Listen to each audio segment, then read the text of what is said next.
Hi, good evening everyone. Thanks for joining me. This is the first of my fortnightly, so it'll be every second Wednesday night at 7 o'clock, around an hour or so. And what I'll do with these chats, these live chats, is first of all give you an update on whatever For Britain party has been up to. I'll tell you what we're going to be up to, and I also want to take you through some of the newspaper articles that have caught my eye over a couple of weeks. So I'll start, and I know that a lot of you are becoming rather impatient with the membership sign-up. Now, a couple of things with this is I essentially wanted it to be slowed down a little bit so that we could get it right. Now, I realise that I'm the one who wanted to rush it in the first place, but now I'm the one who wanted to slow it down a bit. We have got to get this right, and understand that we don't have thousands of pounds to hire expensive software developers and the like. So we're a group of volunteers doing our best to get this right.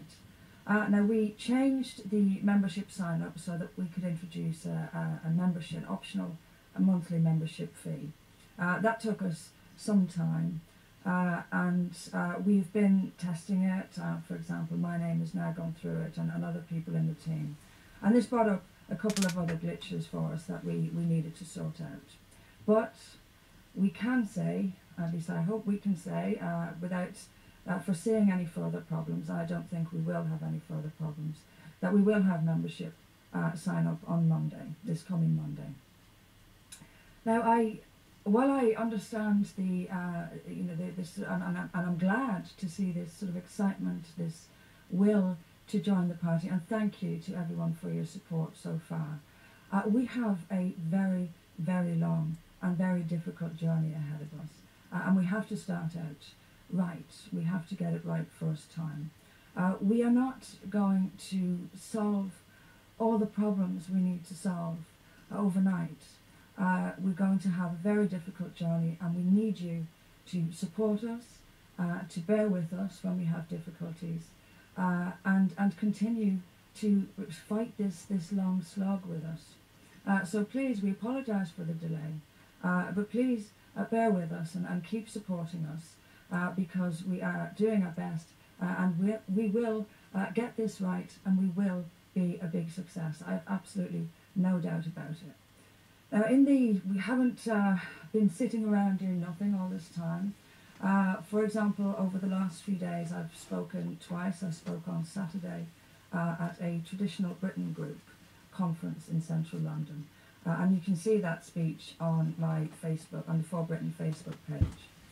The Traditional Britain Group is a group I disagree disagree with them on a lot of things, but I will speak to where I have a captive audience. For example, I would speak at left-wing groups if any of them were open-minded enough to invite me.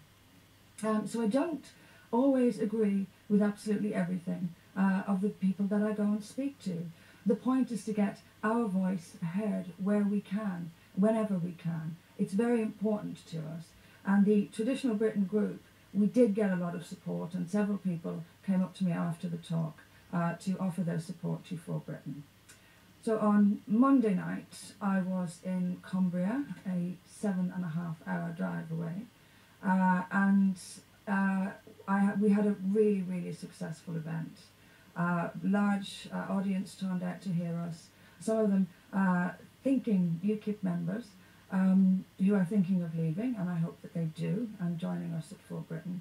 But again, a hugely successful night, lots and lots of support, because people are hearing what they want to hear, which is some good old-fashioned common sense, and some really tough responses to the most important issues that we face in politics, both in Britain and in Europe today.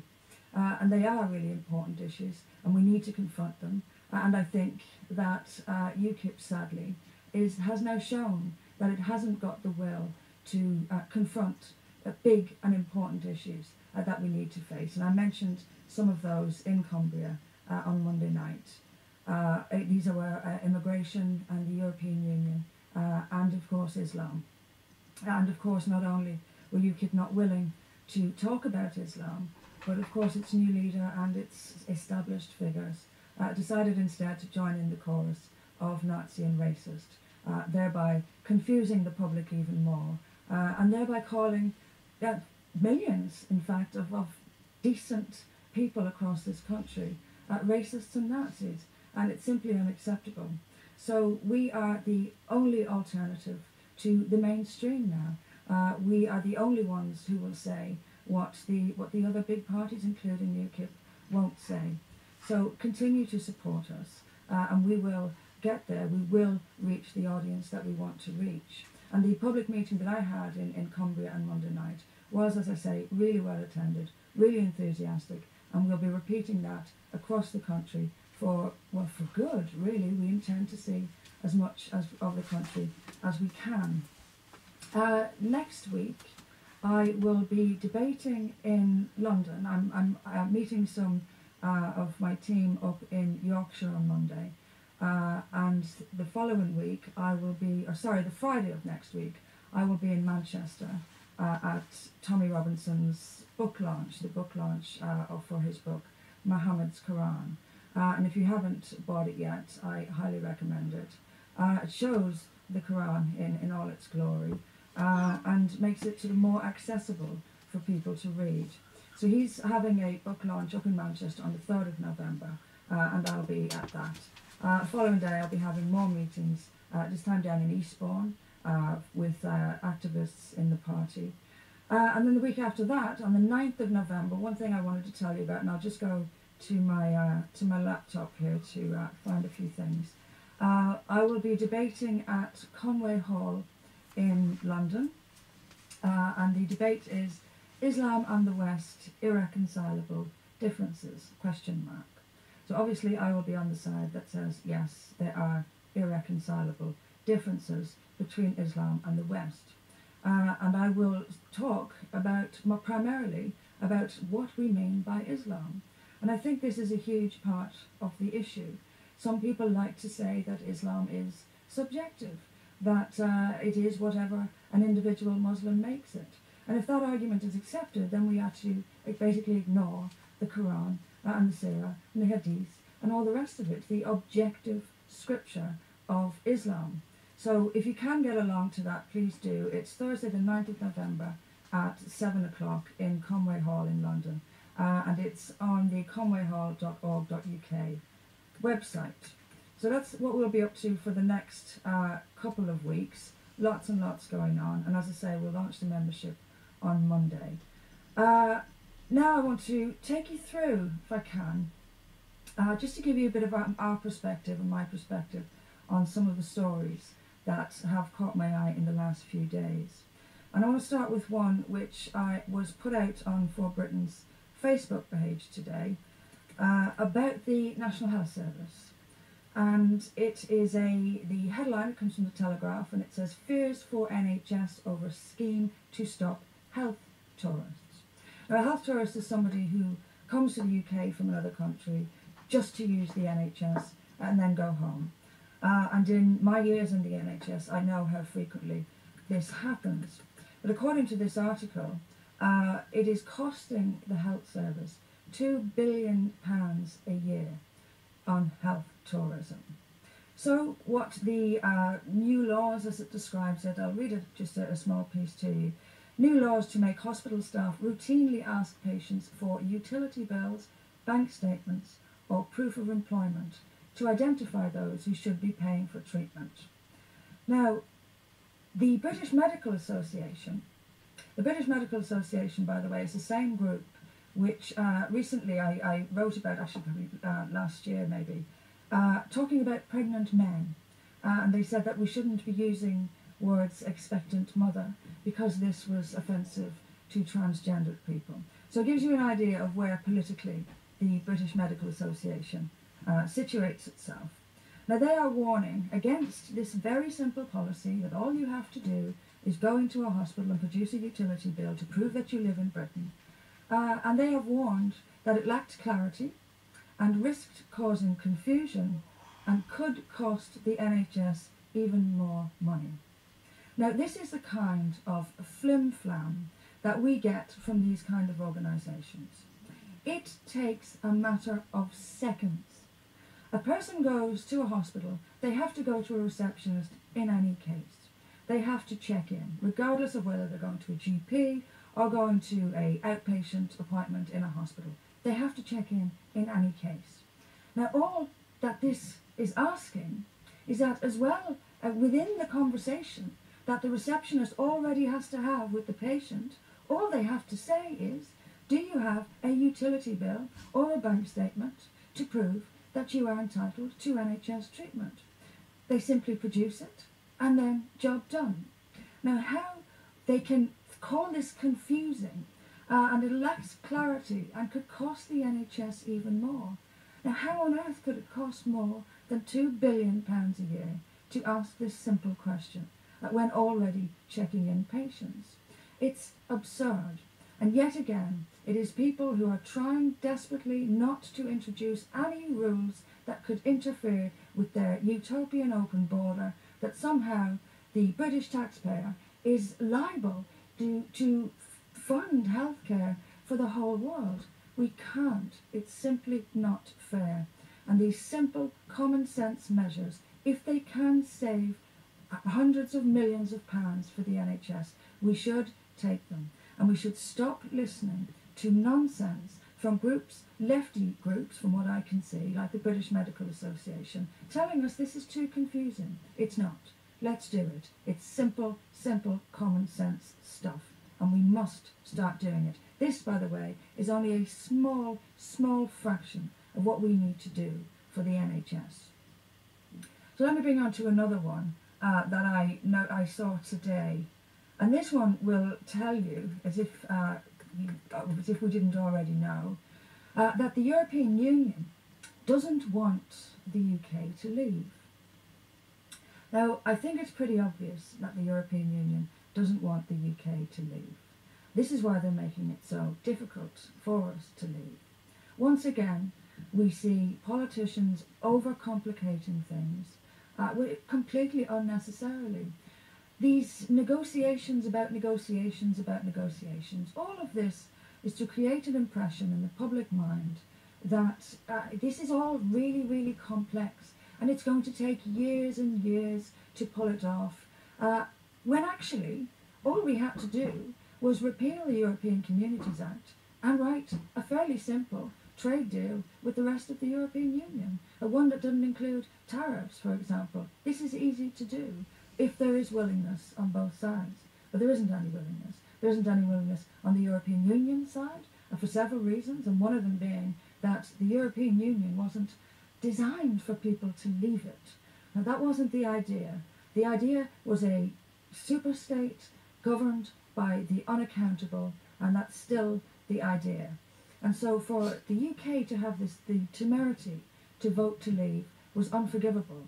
So the EU must punish. It must punish the UK with enormous so-called divorce bills and drawn-out, lengthy, complex, unnecessarily complex trade negotiations, all of which, of course, drag it on and drag it on and drag it on so they can get the second referendum that they want. But this argument here, which is from the Express, published yesterday, today, politicians from across Europe have begun to panic as they have realised that they will be £70 billion short once the UK leaves the EU. Regional leaders met in Helsinki, where they questioned the impact of Brexit on the EU budget. And it says that once, come March 2019, when Brexit is finalised, if Brexit is finalised, and it's a very big if, the EU's €1 trillion budget will be severely depleted. And it says also that smaller countries will very much struggle to make up this shortfall in the budget. It says here, regions cannot pay the price for emergencies linked to challenges such as immigration, security and defence, renouncing cohesion policies and European solidarity. It tells you at every step what their priorities are. Greater and greater integration, and they certainly don't want to let go of their biggest money maker. And we need to understand this. We need to understand that the EU does not want UK to leave. And we need to understand this and put it into the context of our negotiations with Brexit. This is essentially a school ground bully, annoyed, furious that we defied them as a country, and sending out a message to us and to the rest of the EU that this is unacceptable, and they will not let us go without a fight. So with this in mind, where are the politicians? Where are the politicians really standing up for Britain's case in all of this? Why aren't we telling these people that we are leaving, and we are leaving because we voted to leave? And that why aren't we constantly telling the public just how big a bully the European Union really is? Because at the moment, all we're doing is appeasing them, begging and pleading, it seems like, rather than making our own demands and recognising our own power and authority in all of this. And what we should also be doing, as I've said repeatedly, is reaching out to other anti-EU parties and groups across Europe to make sure the European people understand what we have on our hands with the EU. And speaking of the EU, here's another one. The EU army, the thing that Nick Clegg told us would never happen, looks to be happening. And according to the Express, Donald Tusk wants EU army this year to defend borders from migrants and hostile states. Now, can you believe that? Essentially what's happening there is that the EU has flooded Europe with potentially millions of migrants and is now using that as an excuse to cement its own increased power and set up an army for even greater integration. Again, providing us with ample evidence that the superstate is what they want. The euro was part of the superstate. The European Court of Justice, with its interpretations towards greater unity as a priority, tells us that they want a European superstate. And now here we are with an army. And the fact that they are using the very migrant crisis that they created in order to justify this, again, shows you the deceitful nature of these undemocratic, unelected, so-called leaders in Brussels. Again, we need to be shouting this from the rooftops. We need to say what the other politicians won't say. We need to fight Britain's corner in all of this. And it simply isn't happening. Not from the Tories, not from UKIP, certainly not from Labour or the Liberal Democrats, who would happily overturn the democratic vote of 52% of the people of this country. So I'll go through just another few stories, but if you do want to ask me some questions, please send them to me on Twitter. Ask everyone to share. And of course, please share this video. This one, the next story is a little bit personal to me. Let me bring it up. And this one is about a friend of mine who is affectionately known in the Twitter sphere as Annie the Greek. Now, Annie the Greek is very robust in her opinions, and as she herself has said, she and I don't agree on many things, but she is a very good friend of mine, and I was very upset to receive the phone call that this had happened. Now, she lives in Bristol, and she had set up a group called Britons and Immigrants Against Terror. And they held a small rally in Bristol a few weeks back, a couple of months ago now, of which I spoke. This was a joint effort with another group called Gays Against Sharia. And I was there, and it was, of course, as usual, entirely peaceful from us, entirely not peaceful, if they could get away with it, from the so-called anti-fascists, which, of course, in our 1984 upside-down world are the actual fascists. So Annie was the organizer of this, and recently, I think a week or so after the rally, she was at an event, an anarchists book fair, it calls itself, on the Bristol Post. And she was physically attacked by so-called anti-fascists. Now, here's the irony of all of this, and the really disgusting upside-downness of all of this. You know, these anti-fa people, and once again here in the Bristol Post, they're described as anti-fascists. Nothing about their behaviour or their beliefs, just matter-of-factly described as anti-fascists at every turn. And what that does, of course, is if our opponents are anti-fascists, then what are they, by implication, telling you that we are? So we get this all the time, and if it's not directly calling us fascists, it's calling our opponents anti-fascists. In any case, she was physically assaulted, and according to this report, the police have since closed the case on her attack, even though, as Annie claims, officers turned up and were themselves assaulted. Now, why are they closing the case on this? Why are the police so uninterested in physical assault? Is it because they need to spend more time on Twitter policing what you and I have to say, especially about Islam? But the hypocrisy of the anti-fascists. Every single day I am called far-right by some hypocritical left-wing fake anti-fascists.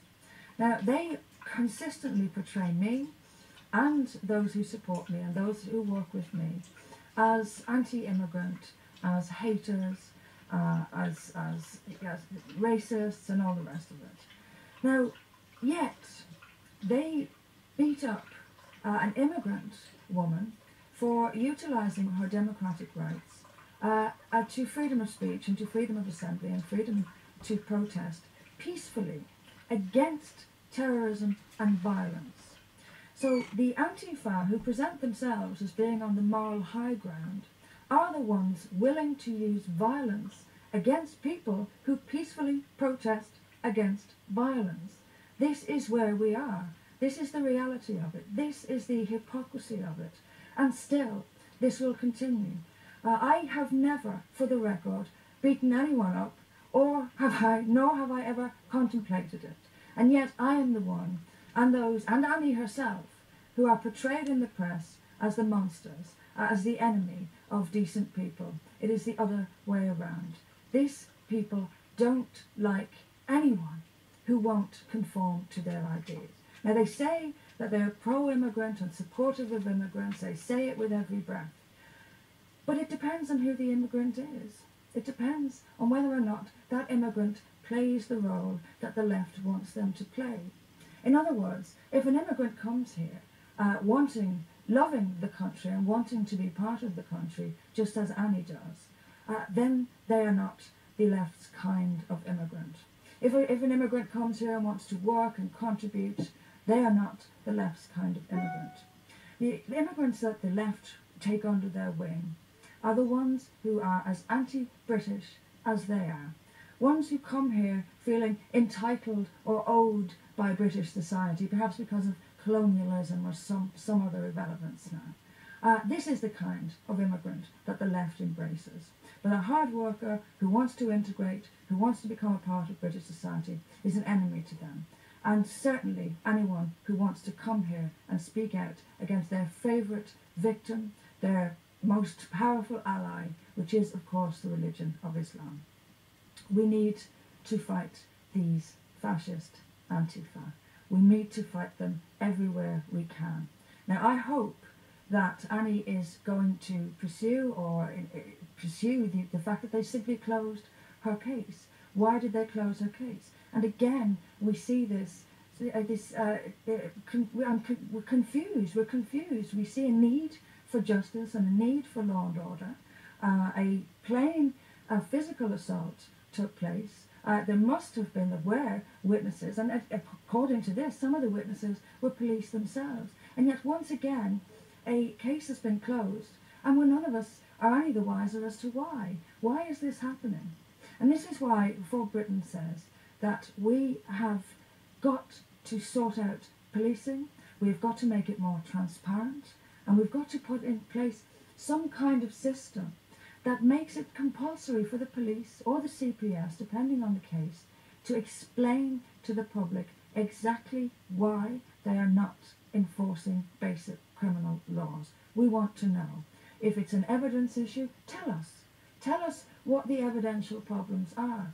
Be open with the people, because justice is not only needed, but it also must be seen. You must have a society that is confident that justice will be done, or at the very least that the police will prioritise seeking that justice will be done, but they don't.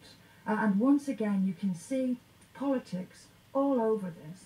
You can see that they don't perhaps want to get into the ins and outs of this, or make too large a public issue of the fact that an immigrant woman was beaten up by so-called pro-immigrant lefties because she spoke out against violence. We have to hold the police to account for this stuff, and this is a huge priority for Britain, is having a system in place where the police answer to the public and tell us why they're not delivering justice. On to another one. This one is fun. This one is about Turkey joining the European Union. Now, Angela Merkel has said apparently during the recent elections in Germany that Turkey should not become a member of the EU. Now, for some reason, I find it difficult to rest easy just because Angela Merkel has told us that this won't happen. How anyone in Europe trusts her at all is a complete mystery to me, and why the Germans re-elected her is also a complete mystery to me, although of course the good news was that AfD did get somewhere and won 90 plus seats in the Bundestag.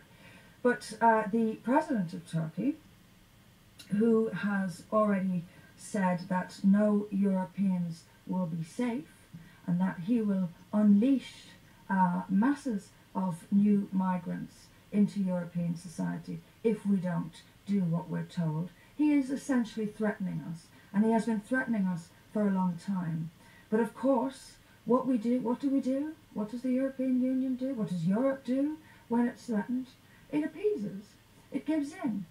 And I have little doubt that that's what's going to happen here as well. We need to get out of there very quickly, even though that won't solve all the problems. But I really believe on the current trajectory that Turkey will be a member of the European Union, and we know what that means. It will mean more, perhaps hundreds of thousands, if not more, Muslim migrants into Europe. But here's the part that really struck me, and this is from the Turkish president speaking in Ankara. He said, "A Europe where xenophobia is on the rise and neo-Nazi parties are so strong that they are coalition partners is going towards its doom." Now, how's that for doublespeak? What he is saying is that if we don't let Turkey into the European Union, we are xenophobes and neo-Nazis. And he is talking also about the recent success, for example, in Austria, of the so-called populist right. In other words, people who actually listen to the public.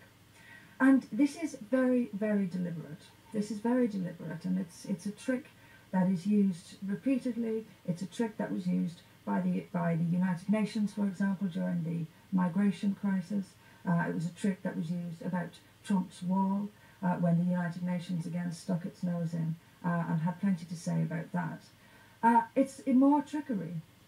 It is to induce the white guilt that we're also familiar with, that persuades white Europeans that we owe the whole world and that we will only pay the debts of our ancestors if we give away our countries completely. And he's also very cleverly appealing to the European left. who love nothing more than to stir up racial grievances, to stir up racial tensions, and to call everybody neo-Nazis and racists. And this particularly works with the Germans. If you want really to guilt the Germans and get them to do pretty much anything, call them Nazis. The world has learned that, and so has Angela Merkel, who is not above doing that herself. In fact, she did it quite regularly. So, moving on to another one. This is quite an interesting one. This is the BBC bias. This one is from a few days ago, and it says that the Leave vote would be even bigger, but a third more Remainers were on air. So just to explain that, so there is an analysis of the BBC's news coverage, which found that between the 3rd of May and the 7th of June, out of 375 contributors, 189 were pro-EU or had negative opinions about Brexit. It said the Broadcasting Corporation, the BBC, invited a third more pro-EU speakers than anti-EU speakers to appear during the election campaign. Now this is typical of the BBC. The BBC, the people who run the BBC, appear to believe that they should be the arbiters of what people should know and what people shouldn't know. And this is across a lot of the mainstream media that this happens. We have arrogant journalists who, like the Antifa, who beat up immigrants in the street because they don't like those immigrants' opinions. Like the Antifa, they consider themselves to be on the moral high ground. This is where they place themselves. They're so staggeringly arrogant that they think that their opinions are the only valid ones. And anyone who doesn't agree with them is inherently immoral and should be shunned. Now, they are this biased just on something as what ought to be relatively uncontroversial, whether or not a country should be in the EU. But just imagine how much bias there is about issues surrounding Islam, for example, or about immigration, or about the emergence of groups and parties like For Britain. You just know that the BBC, if it pays any attention to us at all, will portray us as the usual, Nazis and far right. They won't listen to what we have to say. They won't publish what we have to say. And you will notice this a lot with the press. They'll publish far right this and far right that. But what they won't publish is what is actually being said. They will not publish what's actually being said for a very good reason. Because they know that the general public, millions of the general public, people who they look down on at every opportunity, people who they see as beneath them, will actually agree. So they decide that they are the decision makers. They are the ones who will decide what the Joe public in the street gets to hear. This is the level of arrogance. Now, I say this all the time, that our biggest threat, our biggest mountain to climb is going to be with the mainstream media. They will not give a fair hearing. They will give us some coverage, and the reason they give us coverage is that they think that we're going to say something which is outrageous and which will essentially destroy us. And they think that because, like the politicians, the mainstream politicians, they live inside a bubble of their own arrogance. And they have given me coverage in the past, the BBC has, for example, because they think I'm going to say something truly outrageous and essentially destroy myself on television. So they will continue to do this. I've got a long relationship with the media, and they will continue to do this. And we will take those, and we will land our punches where we can. But For Britain is committed to getting around the mainstream media as much as we possibly can. It's a necessity. It's an absolute necessity. And there are two ways we're going to do this. One is through the internet. And again, I've talked a lot about the revolution that the internet has brought us. It is a revolution, and we're very, very lucky to have it at this time. I mean, can you imagine how little information we would have if we relied on the mainstream media? we simply would know nothing at all about the world around us except what has been filtered through career politicians. So we will reach around the mainstream media as much as we possibly can. And like I say, we'll use the internet, but we also want to do things the old-fashioned way. And the public meeting I had in Cumbria on Monday night is just the start. We will hold these meetings all over the country, and we will leaflet local areas and let people know that we're there, and people will come along, and there's nothing, they will hear what we have to say, and there's nothing that the media can do about it. Nothing at all. So, last one that caught my eye, and I have to say that I don't know much about the group that produced this work, but it comes from a site called the Voice of Europe, and they have said, let me give you these incredible statistics here. They have carried out a study essentially of legal cases that have occurred in Sweden between the years 2012 and 2017. And as it says here, it shows a large overrepresentation of Muslim immigrants among violent sex offenders. The study shows that migrants from predominantly Muslim countries commit 84% of, quote, very cruel or violent rapes. It says that the groups who are relatively most likely to commit rape, according to the study, are Algerians, Afghans, Tunisians, Moroccans, and Palestinians.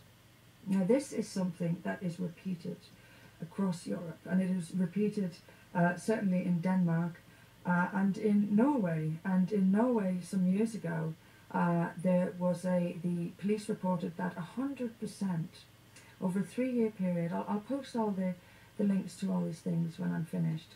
But in a Norwegian study, it found that in Oslo, in the Norwegian capital, 100% of violent street rapes, and it was clear that this doesn't include date rape or domestic rape, but of the violent attacks committed on the streets of Oslo over a 3-year period, 100% of them were committed by so-called non-Western immigrants. And one here, on the same article, as I said, I'll post these when I'm done.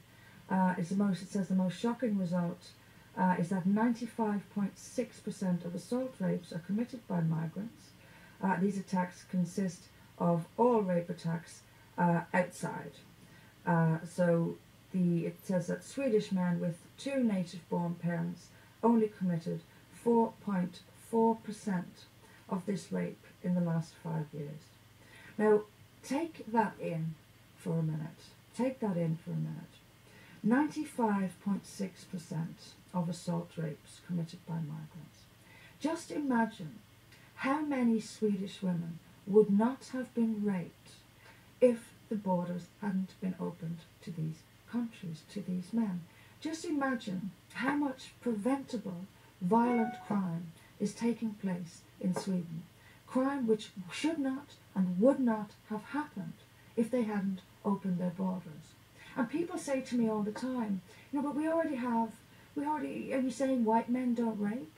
Of course we're not saying that. Of course we know that white men rape. But why on earth would you add 95.6% more rapes to your country? Why would you inflict that many rapes on your own country's citizens? Why would you do it? And how do they not have, where is their conscience? Where is the realization here that you have turned what would have some rapes, of course it would, but you have turned a small number of rapes into an enormous number of rapes. This is happening all over Europe. This complete disregard for Europe's women and children, and this they're seen as collateral damage for some greater project of multicultural utopia, where we will all live together in harmony and we're all alike, we're all equal. Well, no, we're not all equal. We're not all equal because over 5 years, Swedish men only committed 4.4% of rapes in Sweden. Migrants committed 95.6% of them. That's not equal. That's very much not equal. And the reason for the vast, vast difference is that Swedish men do not grow up in a society where women are blamed for rape. The land, and again it's not the extreme of Pakistan and Afghanistan, that women are to blame legally if they're raped. You even have a situation where if a woman alleges she was raped and can't produce male witnesses, she risks being charged with adultery. And guess what the punishment for adultery is? Death by stoning. We have men, hundreds of thousands, millions even, coming from countries where this is the normal thinking. It's normal society, where if a woman is abused, it is entirely her own fault. Now, this thinking is absolutely widespread among Muslims around the world and here in Europe and here in Britain. I posted a tweet today now some people said it's a troll. Even if it is, it's representative, I can assure you, of someone on Twitter who had, again, I'll post all these again when I'm done, who had said that these grooming gangs, as you put it, are people who are led on by girls and not the other way around. And then he said, people from the East are not used to girls like this.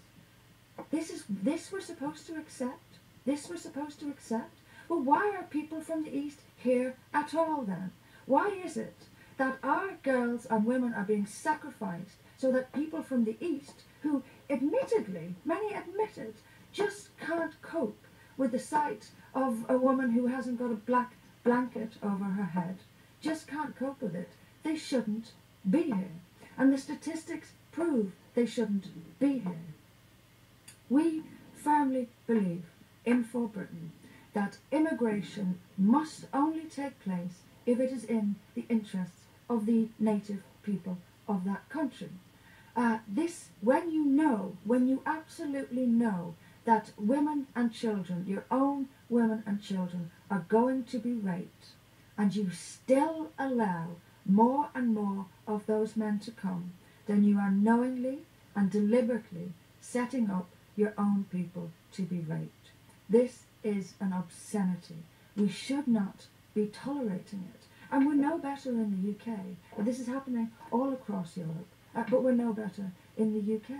Because we know that Pakistani rape gangs grow and grow, the numbers grow, the cruelty of them grows. And yet, we continue to allow huge numbers of immigrants from Pakistan and Afghanistan, knowing full well that yet more girls are going to be raped. This is a complete and utter betrayal of European girls, European women and European children. We have to stop immigration from societies we know are going to cause problems. And another example I use with this is FGM. If you have a 97-98% of Somalis, for example, who practice FGM, what do you think is going to happen when you open your borders to hundreds of thousands of Somalis? You are going to bring FGM into your country, and then you are not going to be able to prosecute it or investigate it because it's too much. There's too much of it.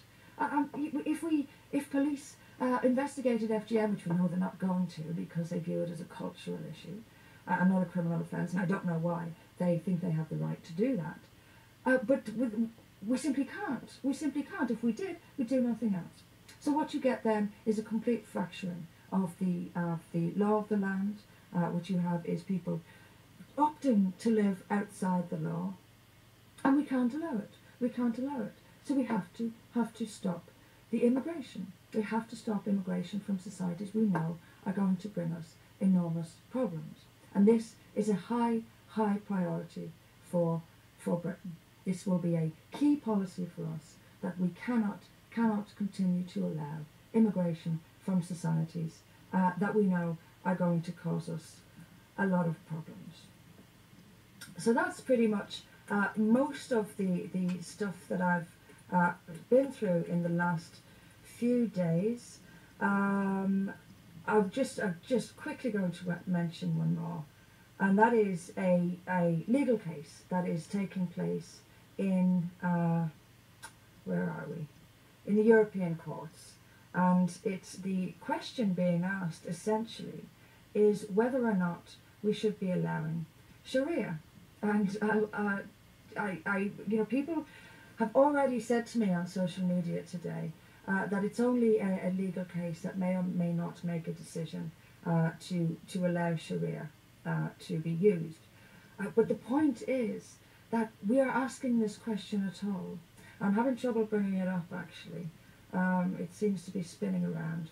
But it's essentially a family law case, and whether or not people married under Sharia should be allowed to divorce or other matters under Sharia in an EU member state. Now, if this is allowed, then we are yet again bringing Sharia into the mainstream. We are doing that by the back door, and we're making it official. We're making it official. Now, we have Sharia councils in Britain, but they have been declared to be wholly incompatible with human rights. This was a declaration by the European Court of Human Rights and by the UK's own House of Lords. Back when before there was a Supreme Court in the UK, the House of Lords, essentially, as well as a legislative chamber, its law lords served as what was the Supreme Court of the land at the time. And it decided, it was ruling on a family law case, and it was a Lebanese woman, and she didn't want to go back to Lebanon because she was getting divorced from her husband, and she had a 9-year-old child, I believe it was, and under Sharia, when the child reaches the age of 7 or 9, depending on the school, but it's one of those two, mothers lose all rights over their children, and they become essentially the property of their fathers. So she argued that she shouldn't be deported to Lebanon because she would face Sharia family law and lose her child under Sharia law.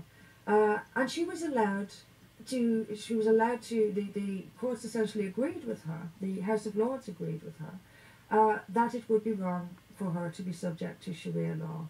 And in its judgment, it announced and confirmed all that that I and others have been saying about Sharia all this time. That Sharia law discriminates against women, and that Sharia law treats children as properties. So they confirmed it, they agreed with us. And yet, even since that judgment, Sharia councils have still been allowed to function. So essentially we're giving asylum to people on the grounds that they would face Sharia family law abroad, while not allowing them, while still allowing Sharia family law to be practiced here in Britain. This is the situation that we're in. It's a crazy, crazy situation, and someone desperately needs to start talking about it now. So those are the stories that we've been through. We're getting a few questions, and most of it about when we'll be starting, which I expected. So I will confirm that Monday, we will have it ready for Monday. We're putting people through the system just to check any last minute glitches. We have had some. I hope won't have any more. We're managing to knock them down as soon as they pop up. But as I say, please bear with us. Please be patient with us. We have a very long road ahead. We need to do this right, and we will get it right first time. And then we can, once we start, believe me, it's going to be very, very busy. Well, it's busy already, but I believe we will take off, and we will do so very quickly. So bear with us. We're in it for the long haul. We have a couple of decades ahead of us of fighting this. So honestly, another couple of days, I'm sure, won't take too much of a toll. Just two more things to tell you about with regards to fundraising. It's extremely difficult, as you can imagine, to start this. And as I said, we don't have thousands of pounds. We are all volunteers. We are doing this out of passion and out of concern for the country and for the future. I mean, I feel personally, and I know other people involved, feel a personal duty to protect our society for future generations. So we have to be in it for that. We have to be in it for the long haul, and we have to be in it to fight for the future, for future generations. So any donations would be very much appreciated. Any donations towards the costs of starting, which can still be made through the forbritain.uk site before we update it. That comes through to fund the costs of launching the party. But we also have two fundraising dinners coming up. One of these will be on the 18th of November, and that will be in Pontefract in Yorkshire, and that one is for people in the north. And then a second one will be the following Saturday in Milton Keynes, which we will hope is located fairly centrally enough within so that it can be accessed by people from the Midlands and people from the south. You can buy tickets for these when we launch on Monday, and we will be advertising these publicly because we want to reach out to the public as quickly and as often as we can, and we need to start doing it from day one. So it's the 18th of November in Pontefract and the 25th of November in Milton Keynes. I will be giving a speech at both of those. We will have food and drinks and a chance to get to meet people from the team and hopefully join the party and meet new members of the party. And let's start as we mean to go on. Let's get to know each other. Let's have meetings. Let's have social events. Let's build and build and build this party, and we'll do it from day one. So I'm pretty much going to sign off here. I still have to do some videos tonight. We're still doing quite a bit of recording tonight. We're going to have a quick cup of coffee before I do. But thank you all for joining me this evening. We will do this, as I said, every 2 weeks, so it'll be every second Wednesday at 7 p.m. and I will find some interesting stories to tell you about on these web chats. So please send us in any questions at any time, and the answer to the main question again tonight is Monday. We'll be ready by Monday. Any thoughts on policy? We will have we will have something on the website for people to offer us policy ideas. Of course, we have our core policies, which I've been talking about just now. But we obviously are going to have, we'll be looking for energy policies and transport policies and other major issues. So we will be looking for ideas and thoughts that you have, and there will be a facility on the website for you to send us through any policy ideas. And then we will be holding debates. So you can send us through your ideas. We will pick the ones that we think will most fit into our overall thinking or are just a good idea. And these then will be sent to branches, which we'll be setting up. And I've got meetings this weekend about setting up the branches, which we will be doing. And I'll release further information about how that will work in the coming weeks. So we will be taking ideas from members, and we will be sending these to branches to hold debates. And one of the first debates we're going to have is an energy debate, where we'll be talking about climate change and about fracking and about many other things. So if you've got any interest in that, or if you'd like to take part in any of these debates, do get in touch with us through the website from Monday. Okay, so that's it for now. Thanks once again for all your support. We're sorry once again that this has been delayed, but like I say, we're in this for the long haul.